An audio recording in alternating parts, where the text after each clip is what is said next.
Myth number 4, the subprime crisis was caused by greedy and stupid borrowers. How do we set the record straight on that? Keep it simple. It doesn't matter how greedy a borrower is, borrowers don't underwrite loans. That's the bottom line. Lenders do. We have to explain that regulators are the ones responsible for determining the underwriting conditions, environment, and level of permissiveness. I didn't tell you this, but before I came to Drum Major Institute for Public Policy, I used to run something called the Central Brooklyn Federal Credit Union. So actually, I was a lender for many years.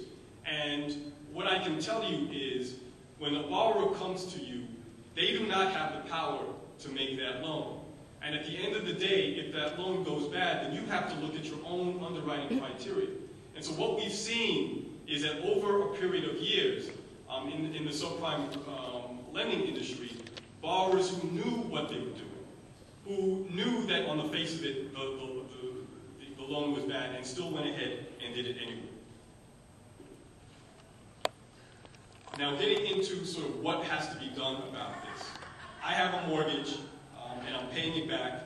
I don't want my tax dollars to bail out irresponsible borrowers and speculators.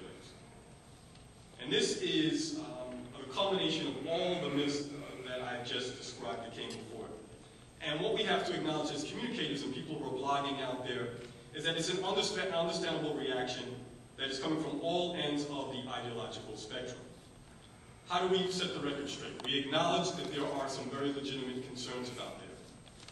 And that we attack this notion of what a bailout is. And we have to say that sound foreclosure prevention doesn't necessarily require a bailout. What it's going to require are modifications and refinancing of existing loans, foreclosure prevention and counseling, and a regulatory overhaul. And we need to consider what the price will be if we don't do this. $200 billion in tax revenue and property devaluation could be lost from foreclosures on subprime loans originated in 2000 and 2006 if we don't do anything about this. And that was an estimate come up with by the Center for Responsible Lending. So the cost and the price of inaction is very high. Myth 6, we don't need government. We don't need government intervention or bailout. Voluntary action from lenders and services is all we need. We know about the Hope Now Alliance, which is a coalition of banks, and much of what the federal government is proposing as far as a fix is for lenders to voluntarily modify mortgages. We've seen that does not work. Voluntary modification, we've seen that 7 out of 10 delinquent borrowers are not on track for any kind of loss mitigation.